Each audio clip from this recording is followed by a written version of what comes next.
Hello everyone, কেমন আছো তোমরা সবাই? আশা করি তোমরা সবাই অনেক ভালো আছো। তো আজকের এই ভিডিওতে আমি তোমাদেরকে সলভ করে দেখাবো ময়মনসিংহ বোর্ডের 2025 সালের এসএসসি পরীক্ষার গণিতের বহুনির্বাচনী অংশটা। আর সকল বোর্ডের বিভিন্ন সালের এসএসসি পরীক্ষার অবজেক্টিভ কোশ্চেনের সলিউশন পেতে চ্যানেলটিকে এখনই সাবস্ক্রাইব করে রাখো। আর এই চ্যানেলের প্লেলিস্ট সেকশনে গেলে সকল বোর্ডের অবজেক্টিভ কোশ্চেনগুলো একসাথে পেয়ে যাবা। ওকে, তো চলো তাহলে শুরু করা যাক। আমাদের প্রথম কোশ্চেন কি?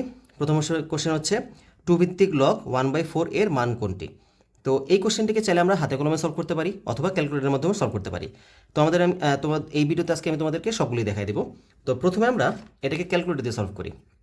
আমি এই জন্য ফার্স্টে ব্যবহার করবো 991 ইএস প্লাস। ইএস প্লাসের মধ্যে আমরা কী করবো? ফার্স্টে এই অঙ্কটা ডিরেক্ট তুলে ফেলবো। ইএস প্লাসের মধ্যে কিন্তু 991 ইএস প্লাসের মধ্যে কিন্তু এই অঙ্কটা সম্পূর্ণ তোলা যায়। কীভাবে? আমরা এই বাটনে প্রেস করব। আচ্ছা, এখানে ফার্স্টে আমরা এই বাটনে প্রেস করব, দেন ভিত্তি আকার আছে কত? এখানে ভিত্তি আকার আছে 2 এ প্রেস করলাম, দেন এই পাশে যাই, এ পাশে হচ্ছে 1/4 লিখবা, 1/4। ব্যাস হয়ে গেছে তোলা। ইকুয়াল প্রেস করি, আসছে কত? -2। দ্যাট মিনস অ্যান্সার হবে আমাদের -2। আচ্ছা, এটা তো আমি 991 ইএস প্লাস দিয়ে করলাম। যারা 100 এমএস ইউজ করো তারা কি করবা? 100 এমএসের মধ্যে তো এইভাবে আমরা অঙ্কটাকে তুলতে পারি না। তো 100 এমএসে যারা করো তাদের জন্য আমাদের এই অঙ্কটাকে একটু মডিফিকেশন করে নিতে হবে। কিভাবে? দেখো, আমরা লগের আরেকটা সূত্র জানি, এ ভিত্তিক লগ বি। একে চাইলে আমরা বলতে পারি log b divide by log a. আমরা কিন্তু এটাকে এভাবে বলতে পারি। তো আমরা এই অঙ্কটাকে সাজায় কী লিখব তাহলে? আমাদের ছিল লগ 2 ভিত্তিক লগ 1/4 ছিল, তো আমরা এটা বলতে পারবো লগ 1/4 ডিভাইড বাই লগ 2। তো এইভাবে তুমি যদি ক্যালকুলেটরের মধ্যে তোলো তাহলে কিন্তু অ্যান্সার পেয়ে যাবা। কী করবো? ফার্স্টে আমাদের আসবে লগ, উপরে ছিল 1/4, 1 ডিভাইড বাই 4, আর এটার ভাগ কত? এটা ভাগ হচ্ছে লগ 2, লগ 2। দেখো এখানে প্রেস করছি, আমাদের -2 চলে আসছে। তো আমরা এভাবে 100 এমএস দিয়ে করতে পারি। আর এটাকে যারা হাতে কলমে করবা তারা কীভাবে করবা? দেখো, লগ, এখানে 1/4 ছিল, তো আমাদের সূত্র হচ্ছে, এই অঙ্কটা করার জন্য যে সূত্রটা প্রয়োজন হয় সেটা হচ্ছে লগ এ ভিত্তিক লগ এ মানে হচ্ছে 1, অর্থাৎ এইটাকে আর এটাকে আমাদের সেম বানাতে হয়। তো এখানে খেয়াল করো, এখানে আমরা এটাকে কীভাবে সেম বানাতে পারি? আমাদের এখানে আছে কত? লগ 2, তো এখানে আছে 4, 1/4। আমরা এটাকে বলতে পারি 1/4 2 স্কোয়ার। তাহলে দেখো তো এটা কি 2 চলে আসলো। তারপর আমরা কি করব? লগ 2 ভিত্তিক এখানে 1/2 স্কোয়ার, এটাকে আমরা চাইলে বলতে পারি 2 ইনভার্স 2। ঠিক আছে? তো আমরা এখানে এটাকে কী বলবো? 2 ইনভার্স 2। ঠিক আছে? তো এই যে আমাদের এই পর্যন্ত চলে আসছে, এখন এই পাওয়ারটাকে নিয়ে কাজ করতে হবে। আমরা লগের একটা সূত্র জানি, সেটা কি? এ ভিত্তিক লগ বি টু দি পাওয়ার আর, মানে হচ্ছে এই আর সামনে চলে আসে, আর এ ভিত্তিক লগ বি, অর্থাৎ পাওয়ারটা সামনে চলে আসে। তো এই পাওয়ারটাকে যদি আমি সামনে নিয়ে আসি তাহলে কি লেখা যাবে? -2 ভিত্তিক লগ 2। তো এটা মানে কত? এটা মানে তো একটু আগে সূত্র দিয়েছিলাম 1, তাহলে অ্যান্সার আসতে কত? -2। তো আমরা এটাকে এইভাবে হাতে কলমে সলভ করতে পারি। তো চলো তাহলে পরের অঙ্কে চলে যাওয়া যাক। পরের অঙ্কের মধ্যে কী বলছে আমাদের? পরের অঙ্কে আমাদের এখানে বলা আছে √3x - 3 + 1 = 0 সমীকরণের সমাধান সেট নিচের কোনটি? এই অঙ্কটা খুবই গুরুত্বপূর্ণ একটা কোয়েশ্চেন। তোমরা দেখবা যে এসএসসি পরীক্ষা তোমরা যারা বোর্ড কোয়েশ্চেন সলভ করতেছো তারা দেখবা যে অনেকগুলো বোর্ডে বিভিন্ন সালে এই কোয়েশ্চেনটা কিন্তু আসেই। হ্যাঁ, মানগুলো চেঞ্জ করে দেয়, বাট এই কোয়েশ্চেনটা মোটামুটি আসে বলা যায়। তো এখানে আমাদের এই কোয়েশ্চেনের অ্যান্সার কী দাঁড়াবে? একটা খেয়াল করো, আমরা যদি এটাকে নর্মালি সমাধান করতে চাই, এই কোয়েশ্চেনটা কিন্তু ম্যাক্সিমাম স্টুডেন্টরাই অ্যান্সার করতে গিয়ে ভুল করে। কী ভুল করে সেটা তোমাদেরকে আমি দেখাই দেবো। দেখো, এখানে আছে √3x - 3 + 1 = 0। তো ম্যাক্সিমাম স্টুডেন্টরা যে কাজটা করে, আমরা এই টাইপের সমাধান অঙ্কগুলোকে যে কাজটা করি সেটা হচ্ছে √3x - 3, তারপরে এই পাশে 1কে যদি নিয়ে যাই তাহলে হয়ে যাবে -1। হ্যাঁ, তারপর আমরা কী করি? রুট উঠানোর জন্য স্কোয়ার করে দিই, তাহলে আসবে কত? 3x - 3, এ পাশে এসে পড়বে কত? এটাকে যদি স্কোয়ার করি তাহলে +1 আসবে। তারপর আসে আমাদের 3x = কত? 1 + 3, বা 3x = দাঁড়াচ্ছে কত? 4, তো x = দাঁড়াচ্ছে 4/3। তো ম্যাক্সিমাম স্টুডেন্টরা এইভাবে এক্সের মানটা বের করে 4/3, দেন এটার অ্যান্সার দাগায় দেয় যে গ, এখানে 4/3। কিন্তু ঝামেলা হচ্ছে 4/3 কি আসলে এখানে অ্যান্সার আসে? দেখো তো, এখানে কি 4/3 অ্যান্সার আসে? দেখো, আমি 4/3কে এখানে বসে একটু শুদ্ধি পরীক্ষা করি, দেখি এক্সের জায়গায় 4/3 বসাই, দেখো কত আসে। 3 × 4/3 - 3, বাইরে ছিল +1। দেখো এই 3 কাটা যায়, √4 - 3 + 1, দেখো তো কত চলে আসছে এখানে? √1 + 1 মানে হচ্ছে 1 + 1 মানে হচ্ছে 2। তো লজিক্যালি এখানে যদি 4/3 বসাতাম এই অঙ্কের মধ্যে, তাহলে কিন্তু এখানে 2 আসার কথা ছিল, বাট এখানে আসছে কত? 0। দেখছো? তার মানে এই মান দিয়ে কিন্তু এটাকে সিদ্ধ করতে পারলাম না, তাহলে কি এটা সমাধান হবে? এটা কিন্তু সমাধান হবে না। আর এটা হবে না কী কারণে? ভুলটা আমরা তাহলে কোথায় করছি? ভুলটা অ্যাকচুয়ালি আমরা এই যে এই লাইনের মধ্যেই করে ফেলছিলাম। এই যে এখানে এখানে যখন আমরা এইটাকে বর্গ করছিলাম, মনে আছে এটাকে বর্গ করছিলাম, এখানে আমরা ভুল করছি। কেন? এখানে বড় করার দরকারই ছিল না, আমাদের এই পর্যন্ত বুঝে যাওয়া দরকার ছিল এই অঙ্কের মধ্যে ঝামেলা আছে। কী জন্য? দেখো এখানে আছে রুট সামথিং, রুট সামথিংয়ের মান এখানে দেওয়া আছে কত? -1। এখন ব্যাপার হচ্ছে কোনো সংখ্যাকে যখন আমরা রুট করি বা বর্গমূল করি তখন কিন্তু কখনোই অ্যান্সারে মাইনাস হিসেবে মাইনাস সামথিং কোনো মান আসে না, অর্থাৎ রুট সামথিংয়ের মান অলওয়েজ কিন্তু প্লাস আসে। ব্যাপারটা বুঝতে পারছো? রুট সামথিংয়ের মান অলওয়েজ আমাদের ধনাত্মক মান আসার কথা, যেখানে আমাদের নেগেটিভ মান চলে আসছে। ব্যাপারটা বুঝতে পারছো? তাহলে কি এখানে তাহলে কি ঘটনাটা কি ঘটলো? দ্যাট মিনস আমরা এখানে বলতে পারতেছি এই অঙ্কের মধ্যেই এই অঙ্কটা কারেক্ট না, এখানে আমাদের এক্সের কোনো মানই পাওয়া যাবে না। ব্যাপারটা বুঝতে পারছো? তো এখানে আমাদের এক্সের মান দাঁড়াবে কত? এক্সের মান তাহলে অ্যাকচুয়ালি কোনোটাই হবে না, তার মানে ফাঁকা সেট বলতে পারি। কিন্তু আমাদের যে ময়মনসিংহ বোর্ডের 25 সালে যে কোশ্চেনটাতে আসছে এখানে কিন্তু কোনো ফাঁকা সেট দেওয়া ছিল না, তার মানে আমরা বলতে পারি এখানে কোনো কারেক্ট অ্যান্সার নাই। ব্যাপারটা ক্লিয়ার? এখানে কোনো কারেক্ট অ্যান্সার থাকবে না। ওকে, তাই এখানে কোনো কারেক্ট অ্যান্সার নাই, এটাই হচ্ছে অ্যান্সার। তবে অন্যান্য বোর্ডের যেসব পরীক্ষা আসে সেখানে কিন্তু আবার একটা অপশন দিয়ে দেয় যেখানে ফাঁকা সেট থাকে, ফাঁকা সেটটাকে এইভাবে দেওয়া দেয়, অনেক সময় আবার সেকেন্ড ব্র্যাকেট এইভাবেও দেয়, তো তখন ওইটা হচ্ছে কারেক্ট অ্যান্সার হয়। বাট এই কোশ্চেনের মধ্যে কোনো কারেক্ট অ্যান্সার নাই।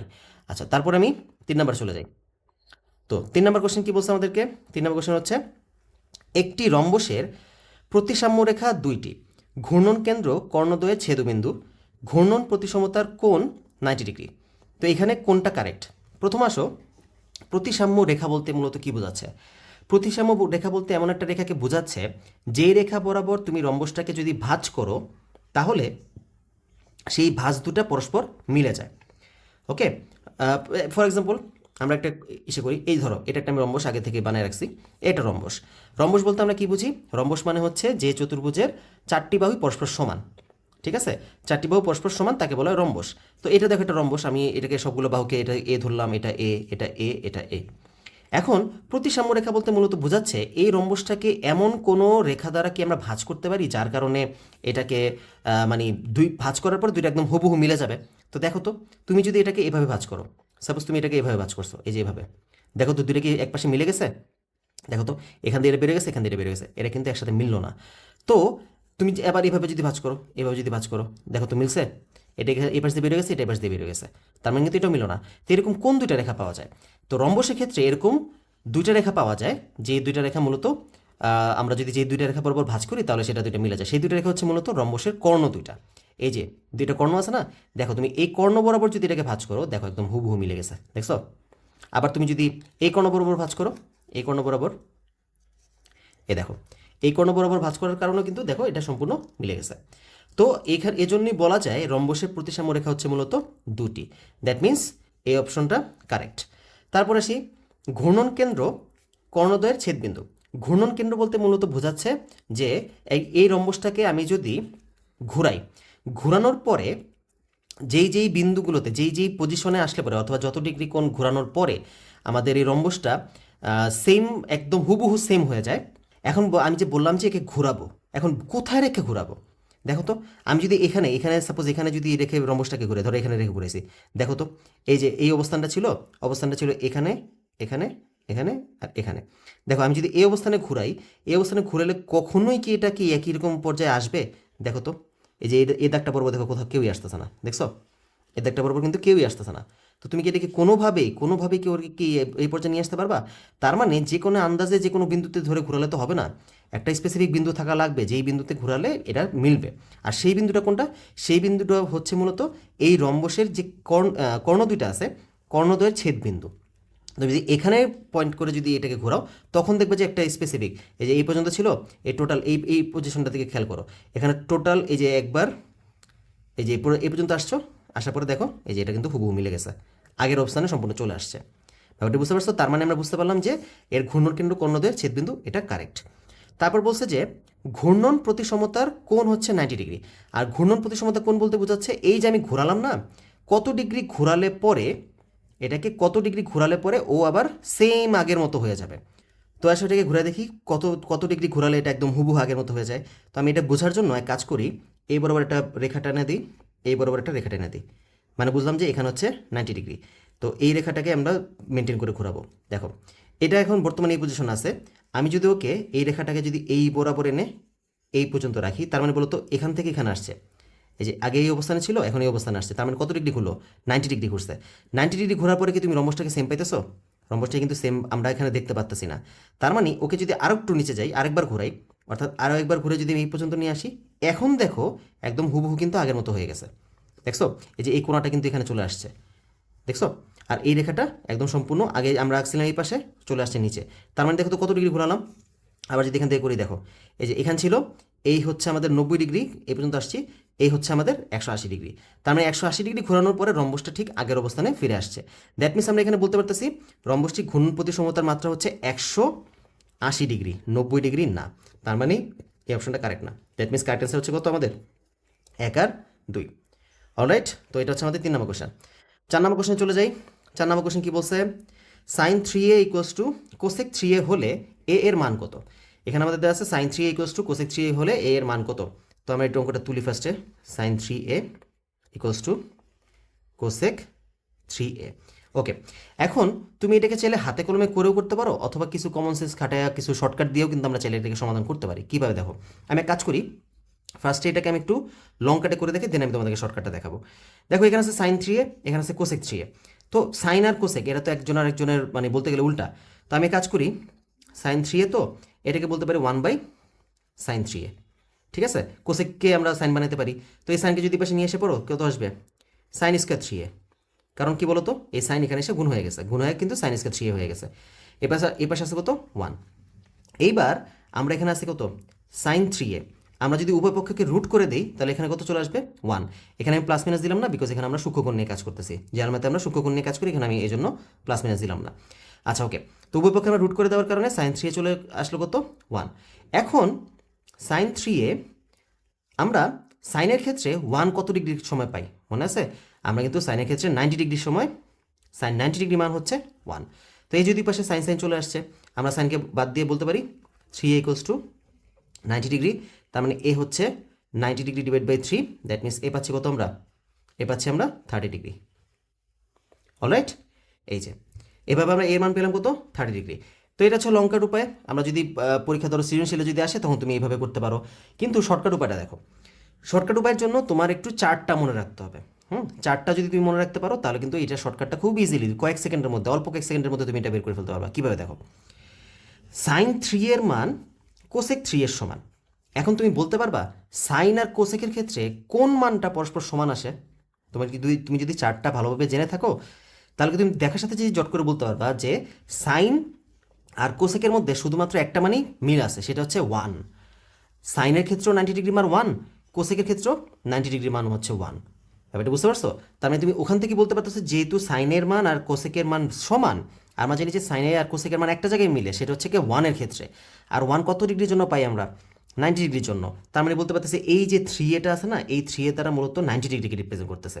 তার মানে 3a ইকুয়ালস টু 90 ডিগ্রি, তাহলে a ইকুয়ালস টু কত? 30 ডিগ্রি। দেখছো কয় সেকেন্ড লাগবে? সর্বোচ্চ 2 থেকে 3 সেকেন্ডের মধ্যে তুমি কিন্তু এই অবজেক্টিভটা সমাধান করে ফেলতে পারবা। ঠিক আছে, তো এটা হচ্ছে আমাদের 4 নাম্বার। তারপর চলে যাই 5 নাম্বারের মধ্যে। 5-এ কি বলছে? ত্রিভুজ এবিসি এ এসি ইকুয়ালস টু বিসি, কোণ এ ইকুয়ালস টু 25 ডিগ্রি হলে এসিবি কত? চিত্রটা এঁকে ফেলি। এই হচ্ছে আমাদের এবিসি ত্রিভুজ এ বি সি, যার মধ্যে এসি আর বিসি সমান। এসি অর্থাৎ এটা আর বিসি এটা সমান, এসি আর বিসি সমান। এ হচ্ছে 25 ডিগ্রি, এই যে এই এ কোণ এটা হচ্ছে 25 ডিগ্রি হলে এসিবি কত? এসিবি, এই যে এই কোণটার মান আমাদের জিজ্ঞেস করা হয়েছে। ওকে, তো আমরা কি করতে পারি? ফার্স্ট অফ অল বলো, আমরা কি জানি যে এখানে দেখো আমরা এই এবিসি ত্রিভুজের মধ্যে এই বাহুটা আর এই বাহুটা কিন্তু পরস্পর সমান। দ্যাট মিনস এবিসি ত্রিভুজ হচ্ছে একটা সমদ্বিবাহু ত্রিভুজ। এখন আমাকে বলো তো, তোমরা কি জানো সমদ্বিবাহু ত্রিভুজের ক্ষেত্রে যে সমদ্বিবাহু ত্রিভুজের দুইটা বাহু যদি সমান হয়, তাহলে সমান সমান বাহুর বিপরীত কোণগুলো পরস্পর সমান। অর্থাৎ একটা ত্রিভুজের মধ্যে দুইটা বাহু পরস্পর সমান হয়ে গেলে এই বাহুর বিপরীত কোণ দ্যাট মিনস এটা, এই বাহুর বিপরীত কোণ দ্যাট মিনস এটা, এই দুইটা কিন্তু পরস্পর সমান হয়। তো দেখো তো, এই যে এই বাহুর বিপরীত কোণ হচ্ছে এটা, তাহলে এই বাহুর বিপরীত কোণকে, এই বাহুর বিপরীত কোণ হচ্ছে এটা, তার মানে এটা কত বলতে পারি? এটা হচ্ছে আমাদের 25 ডিগ্রি। যেহেতু এটা 25, তার মানে এটাও হবে 25। ব্যাপারটা ক্লিয়ার? তার মানে কিন্তু আমরা এই দুটো কোণের মান পেয়ে গেছি। এখন ত্রিভুজের 3 কোণের সমষ্টি আমরা কত জানি? আমরা ত্রিভুজের 3 কোণের সমষ্টি জানি 180 ডিগ্রি। তো দেখো তো, 180 থেকে যদি আমরা এই দুইটা কোণকে বাদ দিয়ে দিই, অর্থাৎ 25 25কে বাদ দিয়ে দিই, দ্যাট মিনস 180 মাইনাস 50 ডিগ্রি, তাহলে কত থাকে 130 ডিগ্রি। এটাই হচ্ছে আমাদের এই সি কোণের মান। ব্যাপারটা ক্লিয়ার? তাহলে এখানে অ্যান্সার দাঁড়াবে কত? সি। যদি আমার চিত্রটা এখানে ভুল হয়েছে, চিত্রটা এরকম হতো আর কি, 25 ডিগ্রি, তো তো চিত্রটা দেখতে কেমন হতো, যে অনেকটা স্থূলকোণ ত্রিভুজ, তো এরকম হতো চিত্রটা। ঠিক আছে, ওকে। তো এই হচ্ছে এটা হলো আমাদের 5 নম্বর। এখন আমরা 6 নম্বরে চলে যাই। 6 নম্বর কি বলছে? A to the power x equals to b to the power y এর ক্ষেত্রে এই যে 3টে অপশন কি কারেক্ট কিনা সেটা দেখতে হবে। তো আসলে লক্ষ্য করি এখানে কি আছে। আমরা দেখলাম যে এখানে এ টু দি পাওয়ার এক্স, এখানে একটা সূচকীয় সমীকরণ দেওয়া আছে, বাট এখানে আবার লগ চলে আসছে, দেখছো? এখানে লগ এ লগ এ লগ এ, মানে সবগুলোর মধ্যে ভিত্তি আকারে লগ এ কে নিছে। তো আসলে দেখি এইগুলো কি অ্যান্সার আসে কিনা। A to the power x equals to b to the power Y. তো যেহেতু আমরা দেখলাম যে সবগুলোর মধ্যে ভিত্তি আকারে লগ এ নিছে, মানে লগ এ নিছে সবগুলোর সাথে, আমরা বলতে পারি log a to the power x log a b to the power y. Okay, এখন আমরা লগারিদমের কি সূত্র জানি? লগারিদমের সূত্র জানি আমরা এ ভিত্তিক লগ বি টু দি পাওয়ার আর, মানে হচ্ছে এই আর পাওয়ারটা সামনে চলে আসে, আর এ ভিত্তিক লগ বি, এটা হচ্ছে সূত্র। দেখো তো এখানে কি এই সূত্রটা খাটে? এক্সকে যদি এই পাশে নিয়ে আসে পড়ি, এক্স লগ এ ভিত্তিক লগ এ, আর এটাকে আপাতত রেখে দিই, এখানে যেহেতু কিছু করা যাচ্ছে না, কাজ করি, এখানে তো B to the power Y কোথাও দেখতে পাচ্ছি না। আচ্ছা, আপাতত এটাকে এইভাবে রাখি, দেখি পরে কাজ করব, এ ভিত্তিক B to the power Y. তো দেখো তো এইবার লগের আমরা আরেকটা সূত্র জানি না, যে এ ভিত্তিক লগ এ মানে হচ্ছে 1, অর্থাৎ এটা মিলে গেলে সেটা মান 1 চলে আসে। তার মানে কি এখানে বলতে পারতেছি এক্স ইকুয়ালস টু এ ভিত্তিক log B to the power Y. এই যে আমাদের মোটামুটি সিম্পলিফাইড হয়ে গেল। এখন দেখি এখানে কি আছে কি নাই মানটা। আমরা এখানে দেখতে পাচ্ছি এখানে কোনো দুই পাশে কিন্তু কোথাও এক্স নাই, এখানে এক্স বাই ওয়াই আছে, এখানে ওয়াই বাই এক্স আছে। তো আবার একটু ক্যালকুলেশন করে দেখি কি হয়। এক্স, এখানে ওয়াইটাকে যদি নিচে নামে ফেলি, ওয়াই এ ভিত্তিক লগ বি। এবার এই যে ওয়াইকে যদি পাশে পাঠিয়ে দাও, x by y equals to log a ভিত্তিক লগ বি। দেখো তো এই জিনিসটা আছে কিনা, এক্স বাই ওয়াই, এই যে দেখছো এক্স বাই ওয়াই, এ ভিত্তিক লগ বি, এ ভিত্তিক লগ বি, তার মানে এটা কিন্তু পেয়ে গেছি আমরা, এটা হচ্ছে আমাদের কারেক্ট অ্যান্সার। তো এইটা যদি কারেক্ট হয় তাহলে কি এটা কোনোভাবে কারেক্ট হওয়া সম্ভব? এটা কিন্তু কোনোভাবেই কারেক্ট হওয়া সম্ভব না, কারণ এখানে আছে এক্স বাই ওয়াই, এখানে আছে ওয়াই বাই এক্স। এটা কীভাবে হতে পারে? হ্যাঁ, যদি বলতো যে বি ভিত্তিক log A equals to Y by X, সেক্ষেত্রে আমরা কারেক্ট বলতে পারতাম। তার মানে এটা কিন্তু কারেক্ট না, কারণ একই সাথে তো একই জিনিস মানকে রিপ্রেজেন্ট করতেছে, এরকম তো দুইটা মান সমান হতে পারে না। ব্যাপারে ক্লিয়ার? তো এখানে যেহেতু দুই সব কারেক্ট হয়ে গেছে, তা তিন তিন মানে কারেক্ট হয় নাই, তার মানে এক অবশ্যই আমাদের কারেক্ট হবে। তবু দেখে নিই এক নাম্বারটা কীভাবে আসতো। এখানে আছে এ ভিত্তিক log B to the power Y by x, হ্যাঁ, b to the power Y by x না। দেখো কীভাবে আসতো এটা। এখানে 1 রেখে আমরা এটাকে যদি ওই পাশে নিয়ে যাই, ওয়াই উঠে যাবে উপরে, এক্স চলে যাবে নিচে, এ ভিত্তিক লগ বি। এবার আমরা যে এই সূত্র অনুসারে কী জানি, পাওয়ার যেমন সামনে চলে আসে, আবার উল্টাভাবে তুমি বলতে পারো না এই পাওয়ারটা এখানে এই এই সামনের যে মানটা, এটা এখানে পাওয়ার আকারে চলে যায়, এটা তো বলা যাবে। তো আমরা বলতে পারি এই মানটা এখানে পাওয়ার আকারে চলে যাবে, বলা যাবে 1 ইকুয়ালস টু এ ভিত্তিক log B to the power Y by X. দেখছো, এটা ছিল এই যে 1 নম্বরে। তার মানে কারেক্ট অ্যান্সার হচ্ছে 1 আর 2। ওকে, 6 শেষ। তারপর আমরা 7-এ চলে যাই। 7-এ কি বলছে?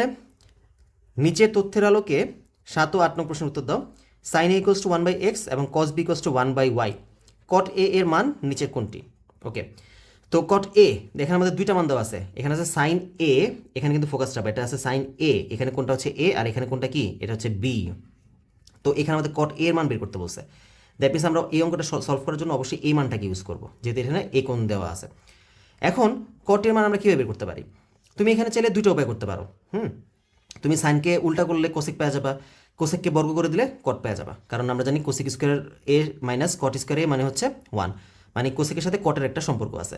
তো তুমি এই উপায় যেতে পারো, কিন্তু এইসব অবজেক্টিভের ক্ষেত্রে এত বড় প্রসেসে না যাওয়াটাই ভালো। এখানে আমরা চিত্র অ্যাপ্লাই করে দিই, চিত্র অ্যাপ্লাই করলে সিম্পলি চলে আসবে অ্যান্সার। দেখো, sine equals to 1 by X, আমি যেটা চিত্র আঁকতাম, আমি ধরলাম এইটা হচ্ছে এ কোণ। তাহলে বলো তো সাইন এ মানে কি জানি আমরা? লম্ব বাই অতিভুজ। দ্যাট মিনস লম্ব হচ্ছে 1, অতিভুজ হচ্ছে এক্স। তাহলে বলো ভূমি কত আসতো? ভূমি তো আসতো কত? √ অতিভুজ স্কোয়ার মাইনাস লম্ব স্কোয়ার। ব্যাস, এই যে ভূমি পেয়ে গেছি, √ এক্স স্কোয়ার মাইনাস 1 হয়ে গেল না? এখন বলো তাহলে কটে কী দাঁড়াবে? কটে হচ্ছে কি, ট্যানে মানে কি, টেরা লম্বা ভূত, মানে ট্যানে মানে হচ্ছে লম্ব বাই ভূমি। তো কট মানে কি, ভূমি বাই লম্ব। তার মানে ভূমি কত? ভূমি হচ্ছে √ এক্স স্কোয়ার মাইনাস 1, আর লম্ব কত? লম্ব হচ্ছে 1। দ্যাট মিনস অ্যান্সার আসতেছে কত? √ X square minus 1। That means এটা হচ্ছে এক্স স্কোয়ার মাইনাস 1, এটা হচ্ছে আমাদের কারেক্ট অ্যান্সার। বুঝতে পারছো? চিত্র দিয়ে আমরা এত সহজেই এটা করতে পারি। ওকে, তারপর আসি ওয়াই ইকুয়ালস টু √ হলে ওয়াই কোনটা? এই যে ওয়াই। তার মানে আমাদের বলা আছে কস বি ইকুয়ালস টু 1/√2, যেহেতু যে ওয়াইয়ের মান √2 বলছে, তাই যে ওয়াইয়ের জায়গায় আমরা √2 বসাই দিছি। কস বি ইকুয়ালস টু 1/√2 হলে cosec square B minus cos square B এর মান কত? তো এখান থেকে তুমি এই পর্যন্ত কীভাবে যাবা? এখান থেকে তুমি যদি এখানে যেতে চাও, তুমি কী করবা? সেম এটার মধ্যে কি চিত্র অ্যাপ্লাই করে দেন কোসেক বের করবা, কস বের করবা, দেন ক্যালকুলেশন করবা? না ভাই, দরকার নাই তো। তোমার এখানে 1/√2 আছে। 1/√2 মানে কি জানি আমরা? আমরা কস বি ইকুয়ালস টু কত? কস 45 ডিগ্রি। কস 45 ডিগ্রি মান হচ্ছে 1/√2। তাহলে বি এর মান পেলাম কত? 45 ডিগ্রি। এই যে বি এর মান পেয়ে গেছি, কোণের মান পেয়ে গেছি, তাহলে আর এত ঝামেলা করার দরকারই নেই, চিত্রেতে আমরা কেন যাবো? এখন কি করবো? আমরা এখানে ডিরেক্ট বসে দিব cosec 45 whole square minus cos 45 whole square, ব্যাস। বুঝতে পারছো? তো কি আসলো এখানে? কোসেক 45 মানে কত? কোসেক 45 মানে হচ্ছে √2 হোল স্কোয়ার মাইনাস কস 45 হচ্ছে 1/√2 হোল স্কোয়ার। দেখো 2 মাইনাস 1/2, তো ক্যালকুলেশন করলে কত আসবে? 4 মাইনাস 1 ডিভাইড বাই 2 মানে হচ্ছে 3/2। দ্যাট মিনস ক্যালকুলেশন হচ্ছে 3/2। ওকে, তো এই টাইপের যখন অঙ্ক আসবে না, সবসময় যদি এখানে √2 না থেকে সাপোজ √3 থাকতো, সেই ক্ষেত্রে কিন্তু আমি ঝামেলায় পড়ে যেতাম। সেই ক্ষেত্রে তুমি কি করতে? সেই ক্ষেত্রে তুমি এটাকে চিত্র দিয়ে দেন বের করে নিতে, কারণ 1/√3 তো কোনো মান নাই আমাদের। তো সেই ক্ষেত্রে তুমি এটা করতে পারতো। তো স্টিল এগুলোকে ক্যালকুলেটর দিয়েও করা যায়, চাইলে ক্যালকুলেটর দিয়েও এটাকে সলভ করা যাবে। তো অন্য কোনো ভিডিওতে তোমাদেরকে আমি ক্যালকুলেটর দিয়ে দেখা দিব এটাকে। আচ্ছা, তারপর আমরা 9 নম্বরে চলে যাই। 9 নম্বর কি বলছে? একটি সমদ্বিবাহু সমকোণী ত্রিভুজের সমান সমান বাহুদ্বয়ের প্রত্যেকটির দৈর্ঘ্য 2a সেন্টিমিটার হলে ত্রিভুজটির ক্ষেত্রফল কত বর্গ সেন্টিমিটার? ভালো করে লক্ষ্য করো। একটি সমদ্বিবাহু সমকোণী মানে হচ্ছে এমন একটা সমকোণী ত্রিভুজ দেওয়া আছে যার দুইটা বাহু পরস্পর সমান। এখন আমাকে বলতে পারবা কোন দুইটা বাহু পরস্পর সমান হয় সমদ্বিবাহু সমকোণী ত্রিভুজের মধ্যে? এটা সবসময় মনে রাখবা যে সমকোণী ত্রিভুজের মধ্যে সবচেয়ে বড় বাহু হচ্ছে অতিভুজ। অতিভুজ ডেফিনেটলি বাকি দুইটা বাহু থেকে বড় হতেই হবে, ঠিক আছে? সমকোণের ত্রিভুজের মধ্যে অতিভুজ অবশ্যই সবচেয়ে বড় হবে এবং অতিভুজের সাথে অন্য কোনো বাহুর মান কখনোই মেলা পসিবল না। ওকে, তো আমাদের যেহেতু বলছে সমদ্বিবাহু সমকোণী, তাহলে বলো তো এখন তাহলে আমাদের কি অ্যান্সার পেয়ে গেলাম না? তাহলে কোন দুইটা বাহু সমান হবে? অবশ্যই তাহলে এই যে বাকি যে দুইটা আছে এই দুইটা বাহু সমান হবে, যেহেতু সমদ্বিবাহু দুইটা বাহু সমান, যেহেতু অতিভুজ হইতে পারতেছে না, তার মানে বাকি দুইটা হচ্ছে সমদ্বিবাহু, কি বলে, সমান সমান বাহু।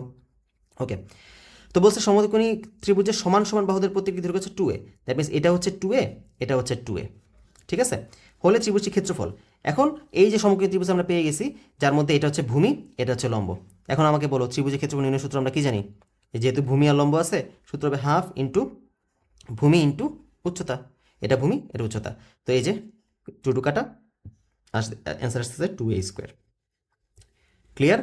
তো অ্যান্সার আসতেছে আমাদের কত এখানে? 2a square. ওকে, 9 নম্বর শেষ। তারপর আমরা 10 নম্বরে চলে যাই।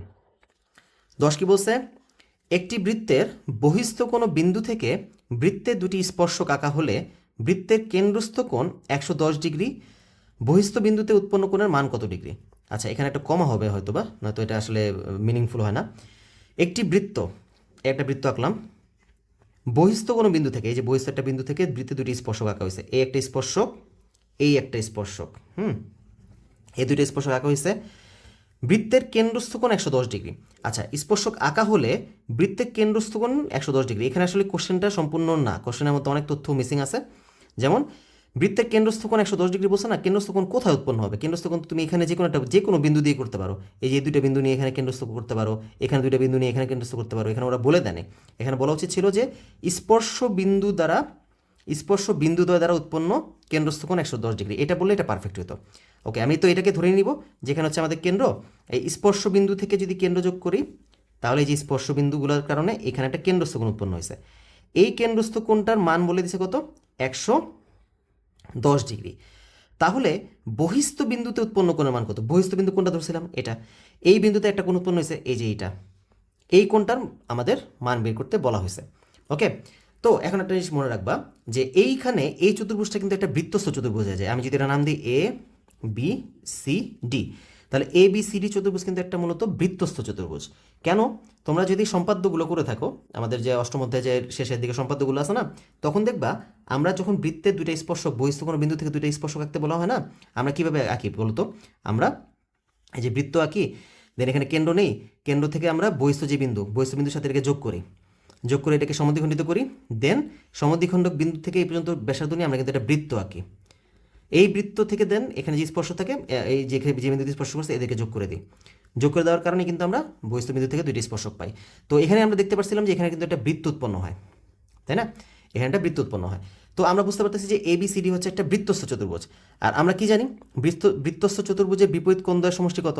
180 ডিগ্রি। সেটা আমরা উপপাদ্য থেকে শিখছি যে একটা বৃত্তস্থ চতুর্ভুজের বিপরীত কোণদ্বয়ের সমষ্টি, যে বিপরীত কোণদ্বয়ের সমষ্টি হয় এটা আর এটা যোগ করলে 180 ডিগ্রি পাবো। তো এটা যদি 110 ডিগ্রি হয় তাহলে এটা কত দাঁড়াবে? 180 মাইনাস 10, যেহেতু এটা একটা সমষ্টি 180 ডিগ্রি। তো এখান থেকে যদি তুমি 110 বাদ দিয়ে দাও তাহলে আসবে 70 ডিগ্রি। তার মানে বি কোণের মান হচ্ছে, এই যে কোণটার মান হচ্ছে 70 ডিগ্রি। তো তুমি এটাকে এই লজিকেও বলতে পারো অথবা আরেকভাবে বলতে পারো। কিভাবে?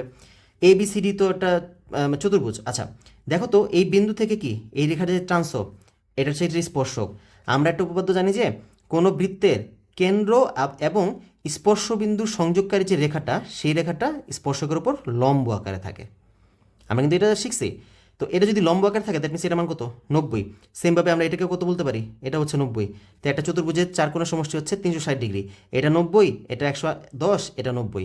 এবার তুমি 360 থেকে 110 বাদ দাও, আর 90 বাদ দাও, আর 90 বাদ দাও, দেখো অ্যান্সার কিন্তু তুমি 70 ডিগ্রি পেয়ে যাবা। তো তুমি চাইলে এই লজিক দিয়েও এটাকে সমাধান করতে পারো। অলরাইট, তো 10 নম্বরটা শেষ, তারপর আমরা 11 নম্বরে চলে আসি। 11 নম্বর কী বলছে? 11 নম্বর বলছে আমাদের 2a divide by y equals to M square plus N square divide by m n হলে root over a minus Y divide by root over a plus Y equals to what? আমাদের বলছে 2a ডিভাইড বাই ওয়াই মানে হচ্ছে m square plus N square divide by m n. আচ্ছা, এখানে আমরা দেখতে পাচ্ছি যে এখানে একটা 2a আছে, বাট ভিতরে কিন্তু a এর সাথে 2 ভ্যানিশ হয়ে গেছে। এখানে y ছিল, এখানে y আছে, এবং এখানে কিন্তু যোজন বিয়োজন করা হয়েছে। ওকে, বা তুমি এখানে বলতে পারো বিয়োজন যোজন করা হয়েছে, উপরে যেহেতু মাইনাস নিচে প্লাস, তার মানে বিয়োজন যোজন করা হয়েছে। তো আমরা এইটাকে কীভাবে করতে পারি? তো আমি এখানে বিয়োজন যোজন অ্যাপ্লাই করব, কিন্তু তার আগে একে তো আগে খালি করতে হবে। এ তো এখানে সিঙ্গেল, এখানে এর সাথে 2 আছে। তো আমরা কাজ করি 2 এর ওই পাশে পাঠিয়ে দিই, লিখবো y a বাই ওয়াই, 2 নিয়ে গিয়ে নিচে এটার সাথে গুণ হয়ে যাবে। কত হবে? M square plus N square divide by 2mn। Done. Okay, এবার আমরা বিয়োজন যোজন করে দিই। a minus Y divide by a plus Y equals to M square plus N square minus 2mn আর M square plus N square plus 2mn। ঠিক আছে, বিয়োজন যোজন করলাম, তাহলে a minus Y divide by a plus Y. দেখো তো কত আসে? দেখো উপরে কিন্তু সূত্র পড়ে গেছে, a square minus 2ab plus b square. a square minus 2ab plus b square. কার সূত্র? এটা হচ্ছে a মাইনাস বি এর বি হোল স্কোয়ার সূত্র। নিচেও same, a square plus 2ab plus b square, এটা হচ্ছে m plus n whole square সূত্র। ডান। তো এই যে এই ফর্মেশনে নিয়ে আসছি, এখন আমাদের রুট লাগবে। দুই পাশে যদি আমরা বর্গমূল করে দিই, root over a minus Y root over a plus Y মানে হচ্ছে m মাইনাস n আর m প্লাস n। ব্যাস, এটি হচ্ছে আমাদের কারেক্ট অ্যান্সার। কোনটা কোথায় আছে? m মাইনাস n, এই যে m minus n divide by m plus n। Alright, সবাই বুঝতে পারছো? 12 নম্বরে চলে যাই। 12 কি বলছে? একটি দালান হতে 9√3 মিটার দূরে দালানের শীর্ষের অবনতি কোণ হচ্ছে 30 ডিগ্রি। দালানের উচ্চতা কত মিটার? তো এই ধরো একটা দালান আছে, এই একটা দালান, এ ধরো এইগুলো জানালা, ঠিক আছে, এই জানালা, এই দালান, আর এটা হচ্ছে আমাদের ভূমি। এখন এই দালান হতে 9√3 মিটার দূরে, এই যে দালানের পাদবিন্দু, এখান থেকে বলছে এই যে 9√3, এই যে 9√3 মিটার দূরে একটা বিন্দু আছে। এই বিন্দুতে দালানের শীর্ষের অবনতি কোণ, এই বিন্দুতে দালানের শীর্ষের অবনতি কোণ, এই যে দালানের শীর্ষ থেকে যদি এই বিন্দুটাকে যোগ করো তাহলে এখানে অবনতি কোণ পাবা 30 ডিগ্রি। এখন প্রশ্ন হচ্ছে অবনতি কোণ আমরা কীভাবে আঁকি? অবনতি কোণ আঁকার জন্য কিন্তু অবশ্যই দালানের শীর্ষ বরাবর এই ভূমির সমান্তরাল একটা রেখা কল্পনা করে নিতে হবে। ঠিক আছে, রেখা কল্পনা করে নিতে হবে। এই রেখার সাথে কিন্তু অবনতি কোণটা উৎপন্ন হয়। এখানে অবনতি কোণ কত? 30 ডিগ্রি। ব্যাপারটা ক্লিয়ার হইছো? যেহেতু অবনতি কোণ বলা আছে, অবনতি কোণ কিন্তু শীর্ষের সাথে ভূমির সমান্তরাল করে একটা রেখা কল্পনা করে দেন এখানে 30 ডিগ্রি আঁকতে হয়। তো আমাদের জিজ্ঞেস করছে দালানের উচ্চতা কত মিটার। এই দালানের উচ্চতা মানে এখান থেকে এখানে এ পর্যন্ত ধরলাম এটা এইচ এম বের করতে বলা হয়েছে। তো কীভাবে করতে পারি? দেখো, যেহেতু এই রেখাটা আর এই রেখাটা সমান্তরাল, তার মানে আর হচ্ছে এই রেখাটা তাকে ছেদ করছে, তার মানে আমরা বলতে পারতেছি এই কোণটা আর এই কোণটা হচ্ছে পরস্পর একান্তর কোণ, এরা পরস্পর সমান, তাই না? এটা 30 ডিগ্রি হয়, আমরা বলতে পারবো এটাও কত? 30 ডিগ্রি। এখন এটা তো এখানে লম্ব আকার আছে, দেখো তো আমরা এটাকে একটা সমকোণী ত্রিভুজ দেখতে পাচ্ছি না? এই সমকোণী ত্রিভুজের এই কোণের সাপেক্ষে এই কোণের বিপরীত বাহু অর্থাৎ লম্ব বের করতে বলা হয়েছে, দেওয়া আছে ভূমির মান। এই কোণের সাপেক্ষে লম্ব বের করতে বলা হয়েছে, দেওয়া আছে ভূমির মান। এখন বলো, কোনো কোণের সাপেক্ষে আমাদের যখন লম্ব আর ভূমিকে কম্বাইন করতে বলা হয়, আমরা ত্রিকোণমিতির কাকে ইউজ করি? মনে আছে? কোণের সাপেক্ষে লম্ব আর ভূমিকে কম্বাইন করতে পারে ত্রিকোণমিতি। ত্রিকোণমিতির মধ্যে কে এই কাজটা করতে পারে? সেটা হচ্ছে ট্যান। আমরা জানি যে ট্যান থিটা মানে হচ্ছে লম্ব বাই ভূমি। তো এই যে ট্যান থিটা, থিটা মানে কত এখানে 30 ডিগ্রি, লম্ব কত এইচ, ভূমি কত 9√3। ব্যাপারটা ক্লিয়ার? এই যে লম্ব বাই ভূমি ট্যান থিটা, ট্যান 30 মানে হচ্ছে 1/√3। এখানে আমরা 9√3কে যদি গুণ করে দিই ইন্টু 9√3, এই পাশে নিচে ছিল, এই পাশে এসে গুণ হয়ে যাবে এইচ, √3 কাটা চলে গেল, এইচ মান দাঁড়াচ্ছে কত, এইচ মান দাঁড়াচ্ছে 9। তার মানে এই দালানটির উচ্চতা হচ্ছে 9 মিটার। অলরাইট, 12 নম্বরটা শেষ, আমরা 13-14তে চলে যাই। ওকে, 13-14 কি বলছে? নিচে তথ্যের আলোকে 13-14 নম্বর প্রশ্ন উত্তর দাও। 11√2 সেন্টিমিটার ব্যাসের একটি বৃত্তে একটি চতুর্ভুজ অন্তর্লিখিত আছে। ওকে, বৃত্তটির অর্ধপরিধি কত সেন্টিমিটার প্রায়? আচ্ছা, অর্ধপরিধি আমাদের একটা বৃত্ত দেওয়া আছে, এই হচ্ছে একটা বৃত্ত, এই বৃত্তের বলা আছে ব্যাস হচ্ছে বা 11√2, মানে এই ব্যাস বলতে কি বোঝায়, এখান থেকে এই পর্যন্ত দূরত্ব, ঠিক আছে? তো ব্যাস হচ্ছে 11√2 সেন্টিমিটার, এর অর্ধপরিধি বের করতে বলা হয়েছে। এখন আমরা জানি কি বৃত্তের পরিধি নির্ণয় সূত্র হচ্ছে 2πr, ঠিক আছে? 2πr, এটা হচ্ছে আমাদের বৃত্তের পরিধি নির্ণয় সূত্র। আমাদের যেহেতু অর্ধপরিধি বের করতে বলছে, অর্ধপরিধি বলতে তাহলে কি বোঝাচ্ছে, অর্ধপরিধি মানে হচ্ছে এটাকে 2 দ্বারা ভাগ করতে হবে, 2 দ্বারা ভাগ করতে হবে, তাহলে 2 দ্বারা যদি ভাগ করে দিই তাহলে কত আসবে, শুধুমাত্র πr। তো এই πr এর মানই হচ্ছে আমাদের অর্ধপরিধি। এখন πr এর মানটা আমরা বের করব, তার মধ্যে r এর মানটা তো আমাদের লাগবে। r বলতে কি বোঝায়, r হচ্ছে ব্যাসার্ধ, r মানে কি ব্যাসার্ধ। আমাদের দেওয়া আছে কত, দেওয়া আছে হচ্ছে ব্যাস, তো ব্যাসের অর্ধেকই হচ্ছে ব্যাসার্ধ। তো 11√2 আছে, এটাকে আমাদের যদি 2 দ্বারা ভাগ করে দিই তাহলে কত আসবে, আমাদের এখানে আসতেছে 11/√2। তো আমরা এখানে ক্যালকুলেটারের মধ্যে বসাই দিই যে কত দাঁড়াবে, তাহলে পাই ইন্টু কত, আর মানে হচ্ছে 11/√2, 11/√2, পাই ইন্টু 11/√2 কত আসে, 24.43, 24, এই যে 24.435 ছিল, তো 5কে বাদ দিলে আমরা 44 বলতে পারি। দ্যাট মিনস এটা হচ্ছে অর্ধপরিধি। অলরাইট, তো আমাদের 13 নম্বর শেষ, এবার আমরা 14 নম্বর আসি। অন্তর্লিখিত চতুর্ভুজটি একটি বর্গ হলে কর্ণের দৈর্ঘ্য এত, বাহুর দৈর্ঘ্য এত, ক্ষেত্রফল এত। আচ্ছা, আমাদের এখানে বলা ছিল না একটি বৃত্তে চতুর্ভুজ অন্তর্লিখিত আছে। এই যে একটা বৃত্ত, এই বৃত্তের মধ্যে যে চতুর্ভুজ, সেই চতুর্ভুজটা একটা বর্গ, তার মানে এই চতুর্ভুজের মধ্যে যে একটা বর্গ আছে এরকম, ব্যাপারটা বুঝা গেছে? এই হচ্ছে একটা বর্গ। ওকে, তাহলে এর কর্ণের দৈর্ঘ্য হচ্ছে 11√2 সেন্টিমিটার। তো এটা কি কারেক্ট? দেখো, এই বর্গের যদি আমি একটা কর্ণ আঁকি না, অথবা এই কর্ণ আঁকি বা যে কর্ণ আঁকি না কেন, তো এই কর্ণটা কিন্তু বৃত্তের কেন্দ্রগামী হয়। এটা কি তোমরা জানো? এই কর্ণটা কিন্তু অবশ্যই বৃত্তের কেন্দ্রগামী হয়। এটা আমরা কীভাবে বুঝতে পারি? দেখো, এইখান থেকে তুমি যদি এটা চাপ হিসাব করো, এই চাপের এই বিন্দু থেকে উৎপন্ন হয়ে এখানে গিয়ে এখানে ফিরে আসছে, মানে এই বৃত্তের বৃত্তস্থ যে কোণ আসতেছে, আমরা যদি এ বি সি ডি, এই বৃত্তটা, এই বর্গটার নাম যদি এবিসিডি দিই, তাহলে এসিডি এডিসি চাপের উপর দণ্ডায়মান বৃত্তস্থ এ বি সি কিন্তু 90 ডিগ্রি আসে। আর আমরা কি জানি, অর্ধবৃত্তস্থ কোণ 100 কোণ। তার মানে এই যে আমরা যে কোণটা আঁকছি, এই যে চাপের এই প্রান্তবিন্দু থেকে এই প্রান্তবিন্দু, এতটুকু হচ্ছে মূলত এটা অর্ধবৃত্ত, কারণ অর্ধবৃত্ত কোণই 100 কোণ হয়। দ্যাট মিনস আমরা বলতে পারতেছি এটা অবশ্যই তাহলে অর্ধবৃত্ত হবে। এখন অর্ধবৃত্ত যদি হয়, তাহলে এই দুইটা বিন্দু যে আমরা রেখা যদি যোগ করি, তাহলে সেটা অবশ্যই কেন্দ্রগামী হবে। আর যদি এটা এই রেখাটা যদি কেন্দ্রগামী হয়, তার মানে এই রেখাটা কী হয়ে যাবে, এই বৃত্তের একটা ব্যাস হয়ে যাবে। ব্যাপারটা ক্লিয়ার হয়েছ? তার মানে এই রেখাটা কিন্তু এই বৃত্তের একটা ব্যাস, আমাদের ব্যাস কিন্তু দেওয়া ছিল 11√2, তার মানে এই রেখাটার মান কত, 11√2। দ্যাট মিনস এটা কিন্তু কারেক্ট। অলরাইট, আচ্ছা, তারপর বলছে বাহুর দৈর্ঘ্য 11√2। এটা তো আমরা দেখেই বুঝতে পারতেছি এটা কিন্তু হবে না, কারণ কর্ণ আর বাহু কি কখনো সেম হবে? ইম্পসিবল, এটা হওয়া সম্ভবই না, এটা ভুল, এটা আমরা দেখে বুঝতে পারতেছি এটা হবে না। তো বাহুর দৈর্ঘ্য কত আসবে? দেখো, আমরা কর্ণের দৈর্ঘ্য সূত্র কি জানি, বর্গের ক্ষেত্রে কর্ণের দৈর্ঘ্য সূত্র হচ্ছে, আমি তোমাদেরকে আয়তক্ষেত্রের সূত্র দিয়ে বোঝাই, যে আয়তক্ষেত্রের কর্ণ নির্ণয় সূত্র হচ্ছে √ দৈর্ঘ্য স্কয়ার প্লাস প্রস্থ স্কয়ার। তো বর্গের ক্ষেত্রে যেহেতু সবগুলো সমান, তো আমরা বলতে পারি √ দৈর্ঘ্য স্কয়ার প্লাস দৈর্ঘ্য স্কয়ার, মানে 2 বাহু স্কয়ার। তো আমরা যদি এই বর্গক্ষেত্রের প্রত্যেকটা বাহুকে এ ধরে নেই, তাহলে এর কর্ণ দাঁড়াবে কত, √ a² প্লাস a²। লজিক্যালি এটার মানই তো হচ্ছে কত, 11√2, বিকজ একটু আগে আমরা দেখছি কর্ণের মান হচ্ছে 11√2। তো এখান থেকে কত পাই, √ 2a², দ্যাট মিনস √2a হচ্ছে 11√2। দেখো, দুই পাশ থেকে √2 বাদ দিয়ে দিলে এর মান দাঁড়াবে কত, 11। তার মানে আমাদের এই বর্গক্ষেত্রের বাহুর মান দাঁড়াচ্ছে 11, তো এটা কারেক্ট না। তারপর হচ্ছে ক্ষেত্রফল 11√2, দেখো সরি 121। এখন এটা কি কারেক্ট কিনা দেখো, আমি এই অঙ্কটা করার কারণে আমাদের কিন্তু বাহুর মান পেয়ে গেছে 11, দেখছো? বাহুর মান কিন্তু আমরা 11 পেয়ে গেছি। তাহলে বর্গের ক্ষেত্রফলের সূত্র কি? বর্গের ক্ষেত্রফলের সূত্র হচ্ছে 1 বাহু স্কোয়ার, তার মানে 11 স্কোয়ার। 11 স্কোয়ার মানে তো হচ্ছে 121, দ্যাট মিনস এটা কারেক্ট। আর যেহেতু 2 নাম্বারটা কারেক্ট হবে না, তার মানে অবশ্যই 1 আর 3 তো কারেক্ট হবে, এটা কোনো বলাই বাহুল্য। তো এটা হচ্ছে আমাদের কারেক্ট আনসার। ডান। 13 নম্বর 14 নম্বর শেষ। এখন আমরা 15 নম্বরে চলে যাই। 15তে কি বলছে? 4 সেন্টিমিটার বাহু বিশিষ্ট সমবাহু ত্রিভুজের উচ্চতা কত সেন্টিমিটার? 4 সেন্টিমিটার।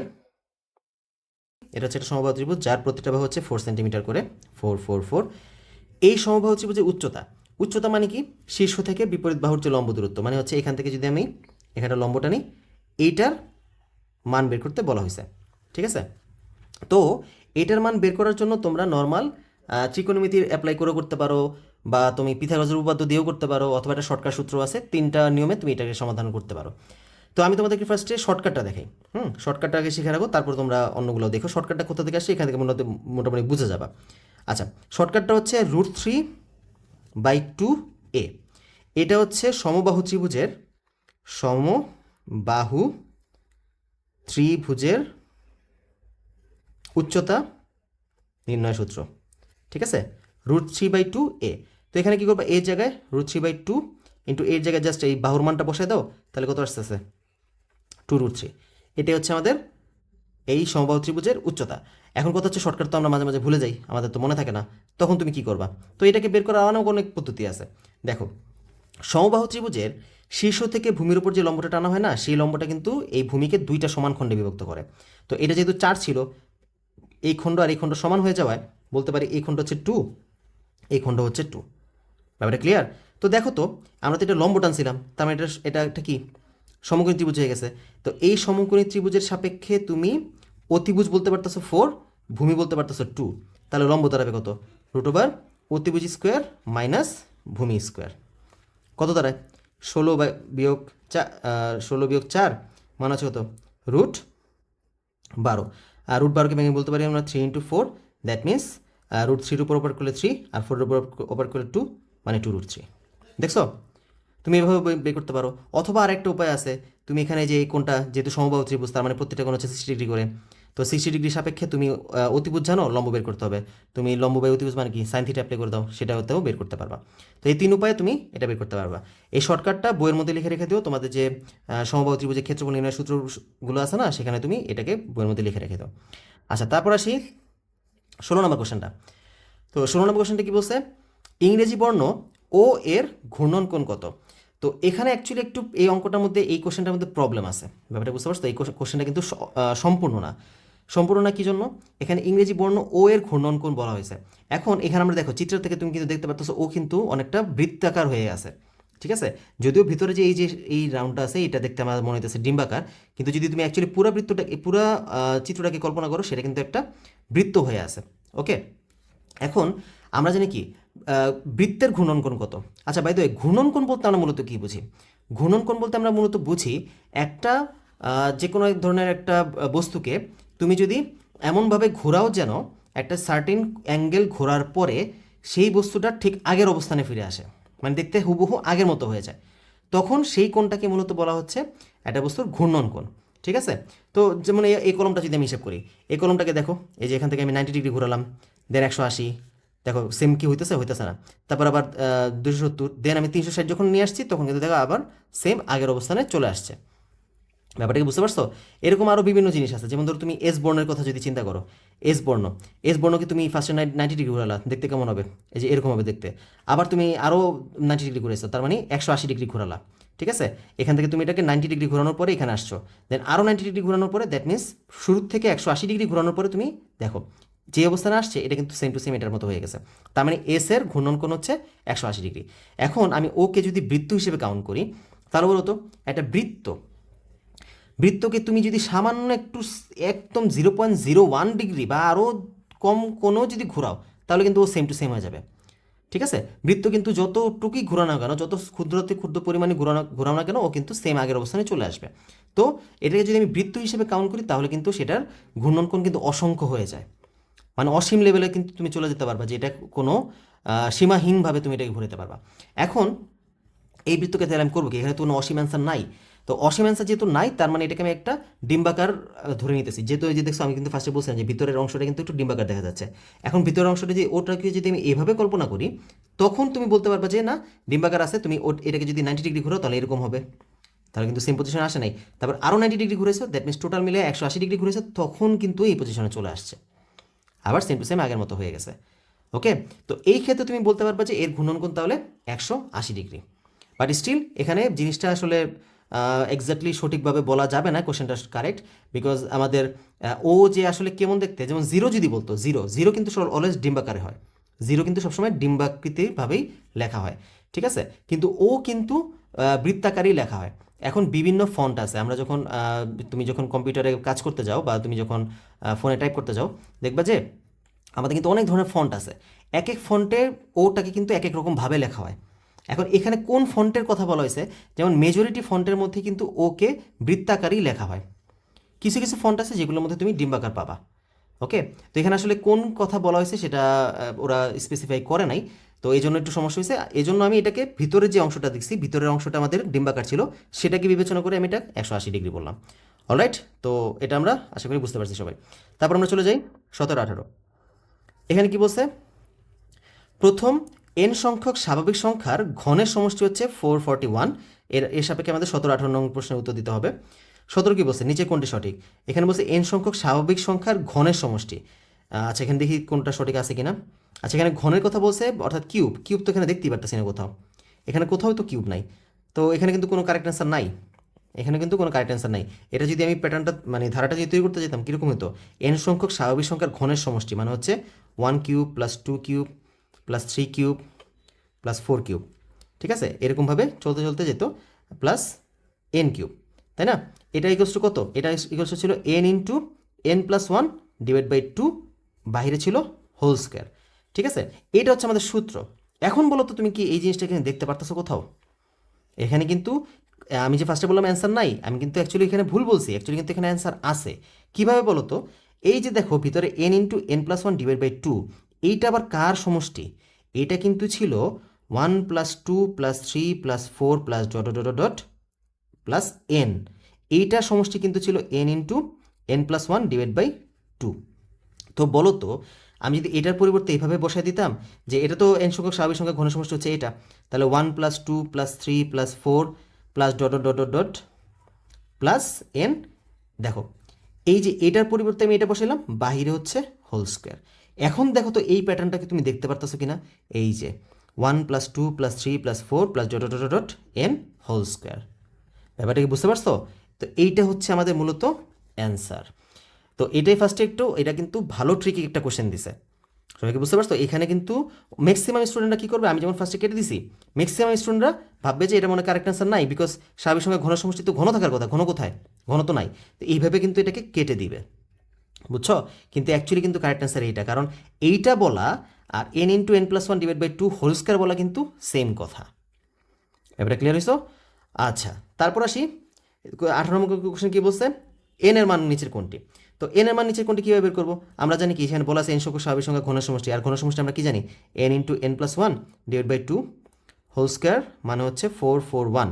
আচ্ছা, উভয় পক্ষে যদি আমরা বর্গমূল করে দিই, n into N plus 1 divide by 2, এটাকে রুট করলে আসবে 21। হ্যাঁ, তাহলে কত আসতেছে, N into N plus 1 equals to 21 দুগুণে 42। তো আমরা যদি এটাকে মিডল টার্ম ব্রেকের দিকে চলে যাই, তাহলে কত আসবে, এটা N square plus N minus 42 equals to 0।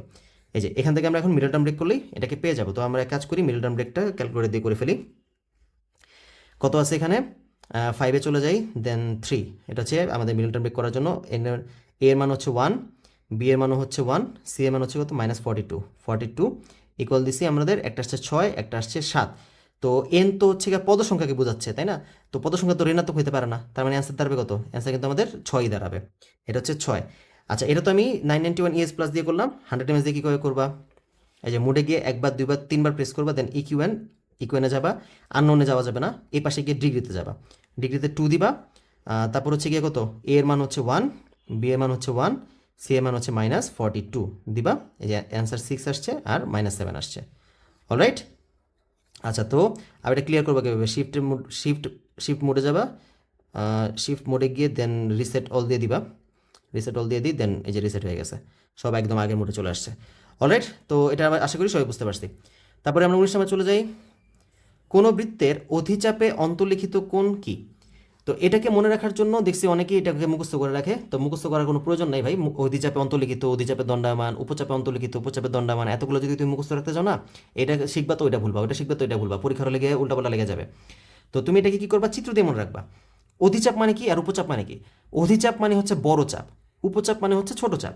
মানে একটা বৃত্ত যদি আঁকো, এই বৃত্তে যদি ছোট্ট একটা অংশ কেটে নাও, এই যে ছোট্ট অংশটা, এটা হচ্ছে কি আমাদের উপচাপ, আর এই যে বড় অংশটা এটা হচ্ছে আমাদের কি অধিচাপ। ঠিক আছে, অধিচাপ। এখন বলছে অধিচাপে অন্তর্লিখিত, অন্তর্লিখিত মানে কি, এই চাপের ভিতরে এই কোণটা অবস্থান করবে। মানে এই যে অধিচাপের একটা প্রান্তবিন্দু হচ্ছে এটা, আর একটা প্রান্তবিন্দু হচ্ছে এটা, এখান থেকে কোণ উৎপন্ন হয়ে অধিচাপের ভিতরে গিয়ে দেন এই প্রান্তে গিয়ে মিশবে। ওকে, তো দেখো তো এই যে অধিচাপে অন্তর্লিখিত কোণ, এটা তো চোখের আন্দাজেই বুঝতে পারতেছি এটা কি হবে, এটা হবে একটা সূক্ষ্মকোণ। তো এই অবজেক্টিভটাকে সবসময় এভাবে মনে রাখবা, তাহলে তোমাদের জন্য সুবিধা হবে। তুমি তাহলে পরীক্ষার হলে এত মুখস্থ বিদ্যা, মুখস্থ চিন্তা করার প্রয়োজন হবে না। তো অধিচাপে অন্তর্লিখিত কোণ কি পেলাম আমরা, সেটা হচ্ছে সূক্ষ্মকোণ।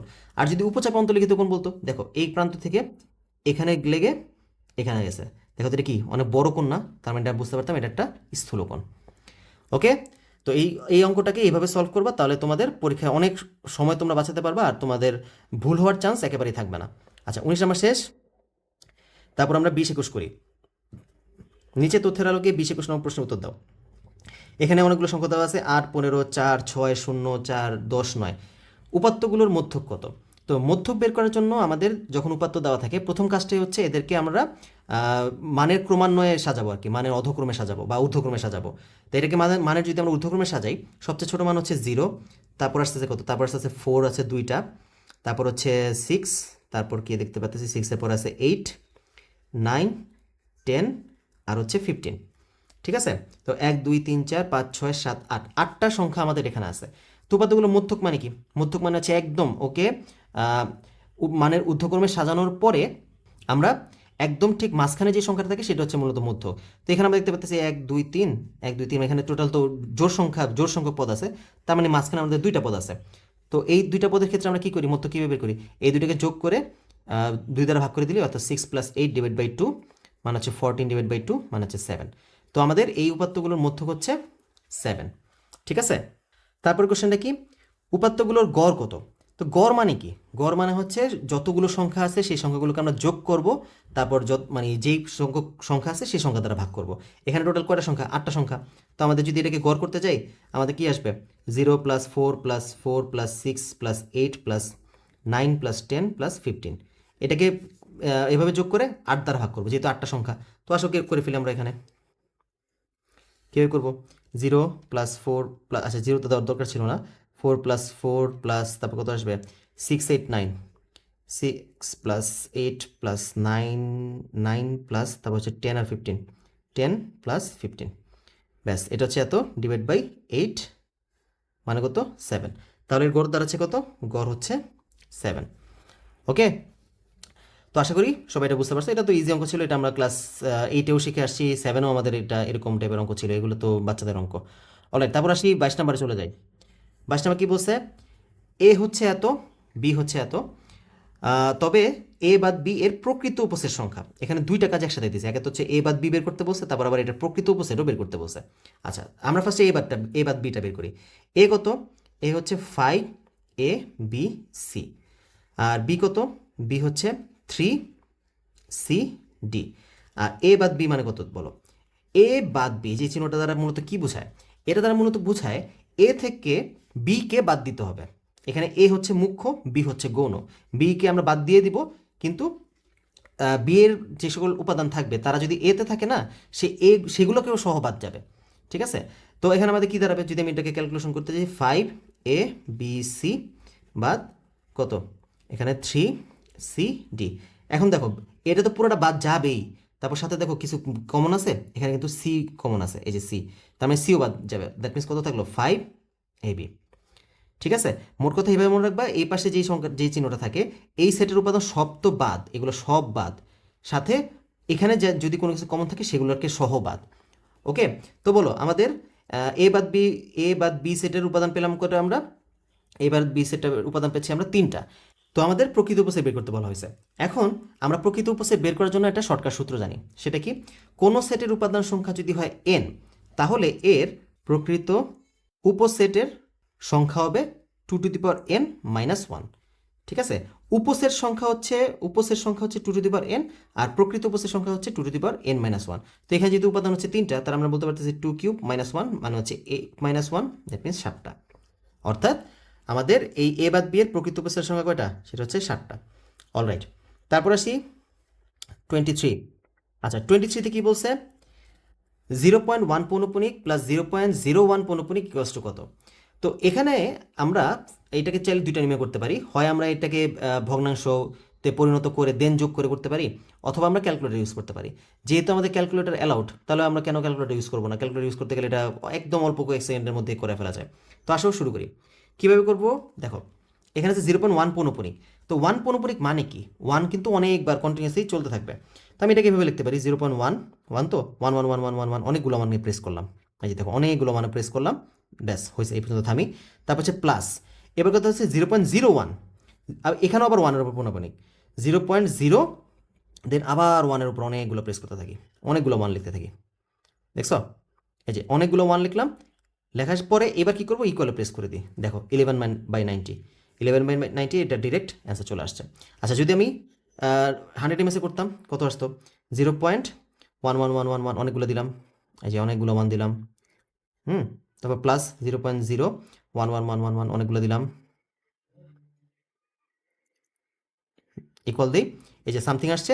এখন এটাকে আমাদের ভগ্নাংশে নিতে হবে। ভগ্নাংশের জন্য কি করবো, এই যে দেখো এই বাটনের ওই যে উপরে দেখছো নীল হলুদ কালারের একটু একটা ভগ্নাংশ দেওয়া আছে, শিফটে প্রেস করে এটাতে প্রেস করবো, দেন এই যে আমাদের ভগ্নাংশ চলে আসছে 11/90। অলরাইট, তো এইভাবে আমরা এই অঙ্কগুলোকে ক্যালকুলেটরের মাধ্যমে সমাধান করতে পারি। আচ্ছা, তারপর আমরা 24-এ চলে যাই। 24 কি বলছে, 24 বলছে নিচের কোনটি মূলদ সংখ্যা।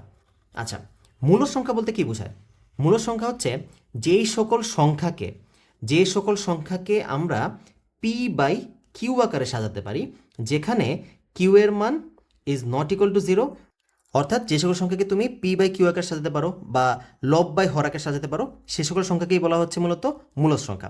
ফর এক্সাম্পল, আমরা 5কে বলতে পারি 5/1, তারপর ধরো 1.2 আছে, এটাকে তুমি বলতে পারো 12/10, ঠিক আছে। তো এরকম আর কি, মোট কথা হচ্ছে আমরা লব বাই হর আকারে যে সকল সংখ্যাকে সাজাতে পারি তাদেরকে বলা হচ্ছে মূলদ সংখ্যা। ওকে, তো এখানে দেখা যাক কোনটাকে এরকমভাবে সাজানো যায়। ঠিক আছে, এখানে হচ্ছে কিউবিক রুট অফ 9, দেখো তো কত আসে। আমরা এটাকে যদি কিউবিক রুট অফ 9 করি, এই যে শিফট কিউবিক রুট অফ 9, দেখো এটা কিন্তু একটা অসীম অনাবৃত দশমিক সংখ্যা চলে আসছে, এটাকে তুমি কিন্তু পি বাই কিউ আকারে সাজাতে পারবা না। আচ্ছা, তারপর আসি কিউবিক রুট অফ কত, 16, দেখো কত আসে। এটাও কিন্তু দেখো একটা অসীম দশমিক সংখ্যা চলে আসছে, দেখছো। এটাকেও কিন্তু তুমি ইসা আকারে পি বাই কিউ আকারে সাজাতে পারবা না, রুট 125, এটাও কিন্তু দেখো একটা যে অসীম অনাবৃত দশমিক সংখ্যা চলে আসছে। ঠিক আছে, তারপর লাস্টেরটা দেখি কিউবিক রুট ডিরেক্ট আছে জায়গায় 125, দেখো এটা মানে কত 5, দেখছো এখানে কিন্তু আমরা 5 পেয়ে গেছি। তো এইটাকে আমরা 5কে কিন্তু 5/1 আকারে সাজাতে পারি, তো এটা হচ্ছে মূলত আমাদের কারেক্ট অ্যান্সার। ঠিক আছে, আশা করি বুঝতে পারছো। আর আচ্ছা, যারা 100 এমএস চালাও তারা এখানে কিউবিক রুট আনবা কীভাবে, কিউবিক রুট তো এখানে আমরা দেখো নাই আছে, দেখছে এখানে কিন্তু শুধুমাত্র রুট আছে, কিউবিক রুট তুমি কীভাবে আনবা, দেখো এই যে পাওয়ার বাটনের উপর কিন্তু দেখছো ওই যে এক্স রুট দেওয়া আছে, এটা দ্বারা মূলত এখানে কিউবিক রুট আনা হয়। যেমন এই যে তুমি যদি কিউবিক রুট অফ 9 দিতে চাও কী করবা, এই যে ফার্স্টে 3 লিখবা, দেন শিফটে প্রেস করে এটাতে প্রেস করবা, দেন তুমি 9 দিবা। ঠিক আছে, এবার যদি দেখো, এবার দেখো 2.80, দেখো আমরা যখন এখানে করছিলাম এই যে কিউবিক রুট অফ 9, দেখো মান কিন্তু এটাই আসছিল, দেখছো। তো এই বাটনটা দ্বারা মূলত কিউবিক রুটটার বের করা হয় আমাদের 100 এমএস এর মধ্যে। বা এই যে আমি যেটা অ্যান্সার বের করছি, এই যে কিউবিক রুট অফ 125, দেখো কত 5 আসছে। ঠিক আছে, আশা করি সবাই এটা পারবা। অলরাইট, তো 24 আমার শেষ, এবার আমরা 25-এ চলে যাই। 25 কি বলছে, x plus y comma 6 equals to 6 comma x minus y হলে এক্স ওয়াই নিচে কোনটি। তো এটা একটা ক্রমজোর দেওয়া আছে, আমরা ক্রমজোরের ল থেকে জানি যে এটার প্রথম ক্রমজোটটা এটা ইকুয়ালস টু এটা প্রথমটা হবে, এটা দ্বিতীয়টা ইকুয়ালস টু এটা দ্বিতীয়টা হবে। তো এখানে বলতে পারতেছি x plus Y equals to হচ্ছে 6, আর এই যে এটা ইকুয়ালস টু 6, আবার এখানে বলা যাবে x minus y equals to হচ্ছে 6। তাহলে এখানে আমাদের এক্স আর ওয়াই এর মান বের করতে হবে। তো দেখো আমাদের দুইটা তো সমীকরণ সাজানোই আছে, নর্মালি যোগ করে দিই। 2x ইকুয়ালস টু 12, তাহলে এক্স ইকুয়ালস টু দাঁড়াচ্ছে কত 6। ওকে, তো এক্স ইকুয়ালস টু 6, এখন এক্স এর মান তুমি এখানে বসায় দাও, 6 প্লাস ওয়াই ইকুয়ালস টু 6, তাহলে ওয়াই এর মান দাঁড়াচ্ছে কত 6 মাইনাস 6, তার মানে 0। অলরাইট, তো এক্স আর ওয়াই এর মান কত পেলাম আমরা, এক্স ওয়াই পেলাম আমরা 6 আর 0। দ্যাট মিনস কারেক্ট অ্যান্সার হচ্ছে ঘ। অলরাইট, আশা করি এটা বুঝতে পারছো সবাই। তারপর আমরা 26-এ চলে যাই। ওকে, 26 কি বলছে, m is to n equals to 4:5, আর n is to l equals to 5:4 হলে এম ইস টু এল কত। এখানে আমাদের আছে m is to n equals to হচ্ছে 4:5, যেটাকে আমরা এইভাবে বলতে পারি এম বাই এন মানে হচ্ছে 4/5। আবার আছে এন ইস টু এল মানে হচ্ছে 5:4, তাহলে এন বাই এল মানে হচ্ছে 5/4। আমাদের বের করতে হবে কি, এম ইস টু এল বের করতে হবে। তার মানে এনকে কিন্তু ভ্যানিশ হয়ে গেছে, দেখছো এখানে এন ছিল, এখানে এন ছিল, এন ভ্যানিশ হয়ে গেছে। তো এটাকে তুমি কীভাবে করতে পারো, একটু ভালো করে লক্ষ্য করো। আমাদের এই যে মানটা আছে, এই দুইটা মান আমরা পেয়েছি, তাই না? তো আমরা যদি এই দুটাকে নর্মালি গুণ করে দিই না, তাহলে দেখো এটা চলে আসে কীভাবে জানো, দেখো m by n into n by l সমান সমান 4/5 ইন্টু 5/4। দেখো এই যে এন এন কাটা চলে যায়, কত থাকে m by l equals to, আচ্ছা এখানে তো কাটাকাটি চলে গিয়ে আমি চাইলে 1 আনতে পারি, বাট অ্যান্সার দেখো কিন্তু কোনো 1 নাই, এখানে 20 আসে, 4×5 20/20। তা আমি বলতে পারি এম ইস টু এল মানে হচ্ছে 20:20। ঠিক আছে, তো এই অঙ্কটা কিন্তু খুবই গুরুত্বপূর্ণ, পরীক্ষার মধ্যে কিন্তু এই অঙ্কটা ভালোই আসে। তো তোমরা চাইলে এই অঙ্কটাকে এইভাবে করতে পারো। তো তারপর আমরা 27-এ চলে আসি। 27-এ কি বলছে, x plus Y equals to √13, x minus y equals to √5 হলে 2xy equals to what, 2xy এর মান বের করতে বলা হয়েছে। এখন এটা মান কীভাবে বের করতে পারো, আমাদের এক্স প্লাস ওয়াই আছে কত √13, এক্স মাইনাস ওয়াই আছে √5।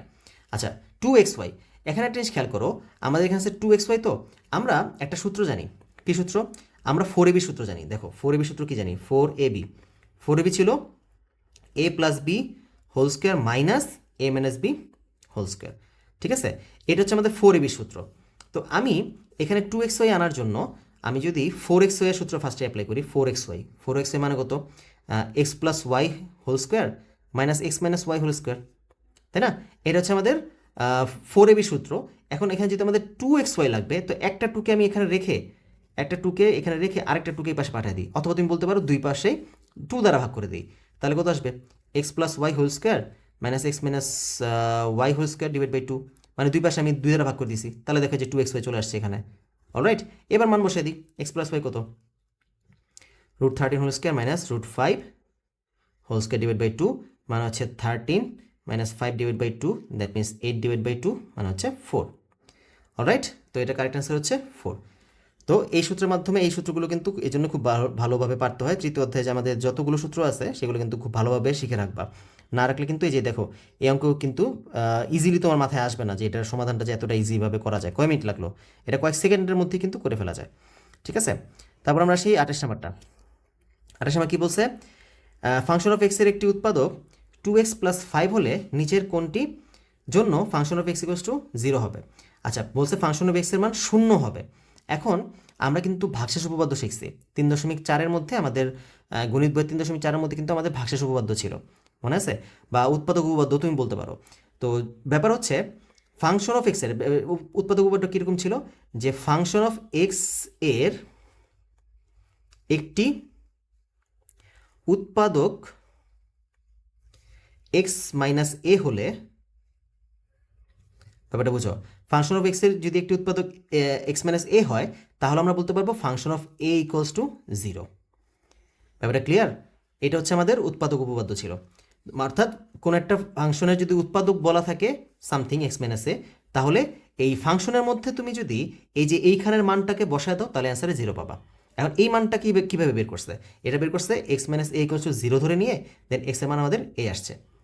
অলরাইট, তো যদি এখানে যদি এক্স মাইনাস এ না থেকে সাপোজ এখানে বি এক্স মাইনাস এ থাকতো, তখন তুমি কী করতাম, b x minus a equals to 0 ধরে then b x equals to a, x equals to a by B.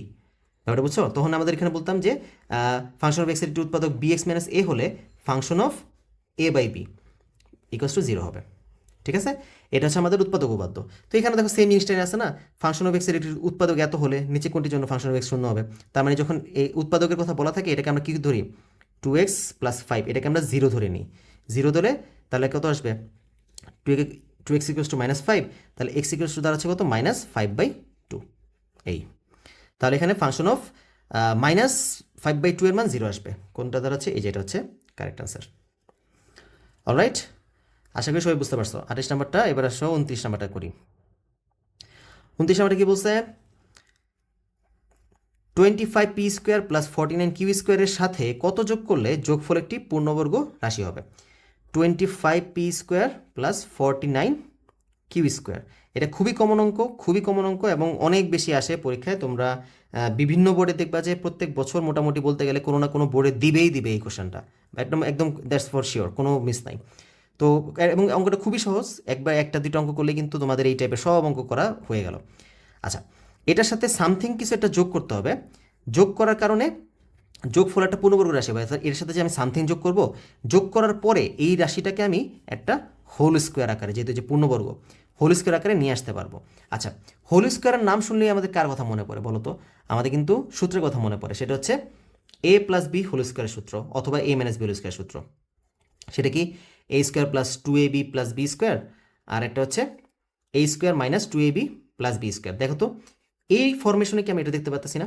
দেখো a² এখানটা সামথিং স্কোয়ার, b² এখানটা সামথিং স্কোয়ার, তার মানে একটা কি মিসিং আছে, 2abটা মিসিং আছে এখানে।